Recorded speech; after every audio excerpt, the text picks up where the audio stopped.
The TOROSIETE Museum of Contemporary Art was created out of the desire to build something that allowed us to showcase art from all over the world to all over the world.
The TOROSIETE Museum is a museum of contemporary art, which is a virtual online gallery.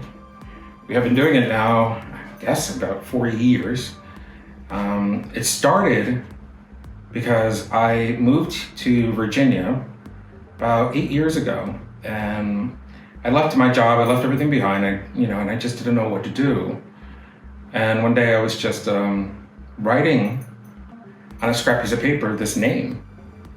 And I showed it to Keith and I said, what do you think? And we came up with the idea, to start working with the arts, because it was something that I used to do. And I also did, I actually did a lot of stuff where I had to be creative. I was around a lot of creative people, music, fashion, and like I said, the arts.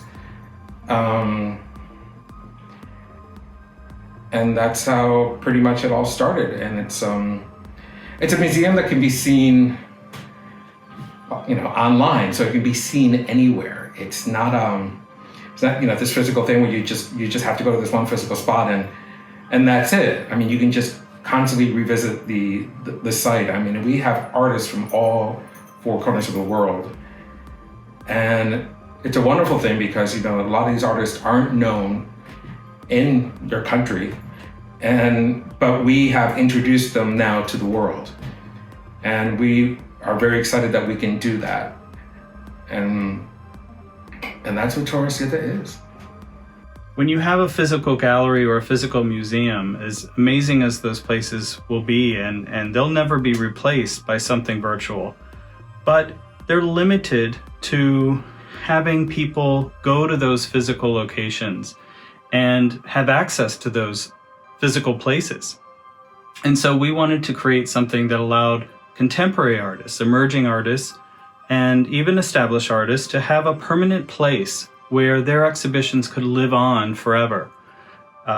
If an exhibition is created in a typical gallery, they create this beautifully curated, wonderful exhibition, and the people that can get there for that limited window of time can see it, but after that it's gone. And so we create things that never leave our museum. We're creating something that has an endless number of wings that we can add to. And we're really trying to broaden the scope and reach of our artists' work by using all of these technologies.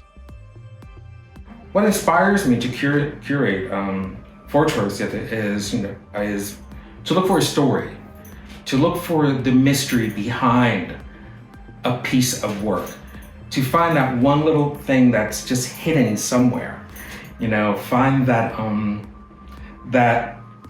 scratch that wasn't supposed to be there, that mistake that wasn't supposed to be there, but there is a story behind it. And that's what I look for in a painting, to find that soul that's supposed to tell the story of the work, but it's just like I said, it's just that soul. Once I find that connection with that soul is what makes me just say, this is the perfect perfect artist or the perfect piece that I would like to exhibit. And we just go from there. One of the things that we try to foster with our artists is a long-term relationship with them. We want to do multiple exhibitions of their work over time. We want to showcase a complete collection of work.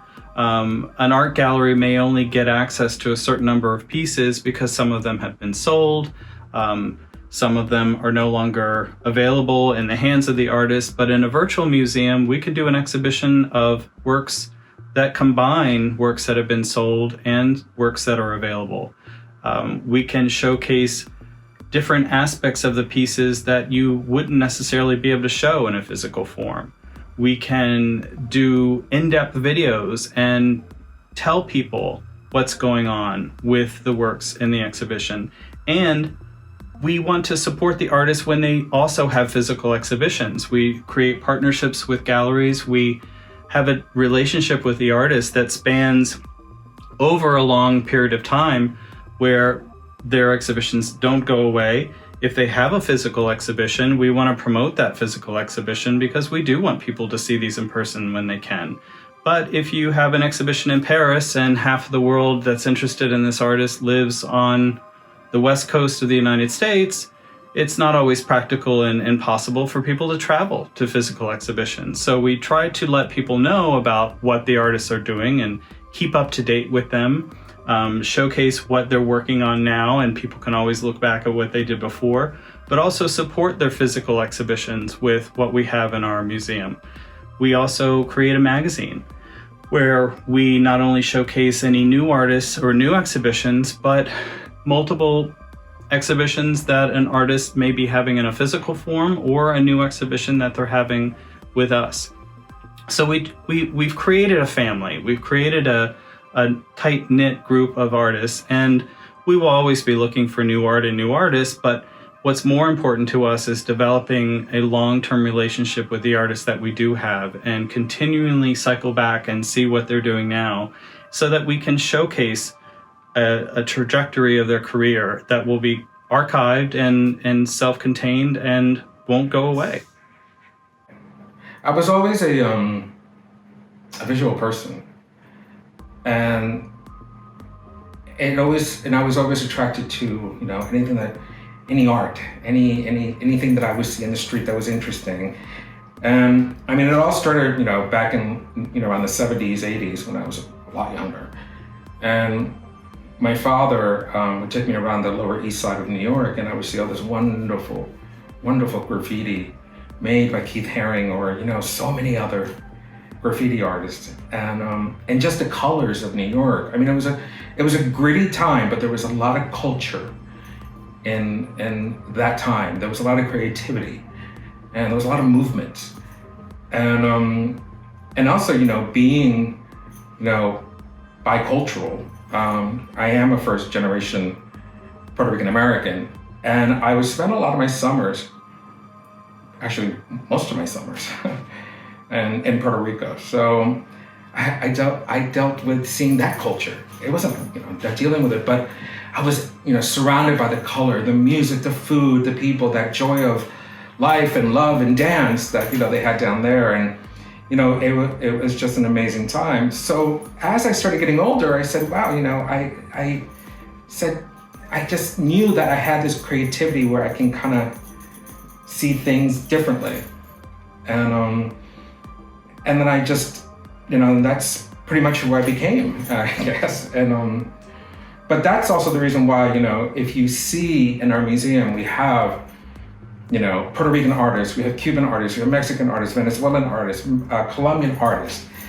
And, and the reason is because I want to show people about how us Latinos, our joy of color, our joy of, the joy of life, really. And to also just let people know that there is so much art coming from these countries. And it's really, there's a lot of creative and talented people. And, that's what excited me about that. But, we expanded, with other artists from Italy, from oh God, I think it was Vietnam. And it's just amazing how it has spread, and and Estonia, wow, and it's really, really, really exciting that we are seen everywhere around the world, and I'm very happy that that's where TOROSIETE is heading. I'm really excited about it. When we create an exhibition, when we create videos, when we create content that is to engage the viewer and to tell the story that these artists have created in their works, we're doing this in a way that tries to showcase aspects of the work that you may not even notice when you see it the first time. We try to show details. We try to share the story of that work with the viewer. A lot of the artwork that we have in our museum is not just a simple landscape or a simple still life. There's a lot of background that goes into a lot of the works that we show. And so we want to share that with the viewer and help them understand what's going on with the work. The music that you hear, during the exhibit, is music that I create. And it usually develops, I'll just start looking at the paintings, I start getting a feeling from the artist, and then I just start with one note, and it just something is created. And if you also notice, our music is quite moody, and so are most of our artists. When we build our virtual exhibitions, we take a lot of care in staging virtual rooms where the works can be shown in a true to life, true to scale environment. We want people to have as good of a sense as they can when they're seeing these pieces in our virtual world, what they may look like in the physical world. Technology is always improving, and we're always looking for new ways to showcase works in different forms. But one of the things we love being able to do by having a contemporary art museum is showcase not only paintings or sketches or drawings, but also sculpture and music and video installation and all of these types of categories of art that can be displayed in a real museum. We want to represent them online as well.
The other important aspect of our museum is creating a social community around our exhibitions.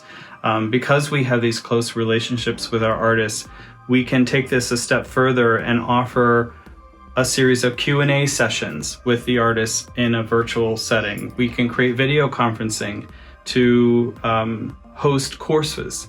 We can do lots of fun and exciting things with social media. And so combining our video series and our interactive exhibitions with the physical connection we can make through a virtual museum is something that is always a fun challenge, but it's part of the exciting thing when you're working with new technology that we can achieve. We also are working on various partnerships with other distribution channels to get our artwork seen in other venues besides just our website. So we have a lot of exciting things in the progress and that we're working on, and we're always looking for a new opportunity to share our artists' works with the world.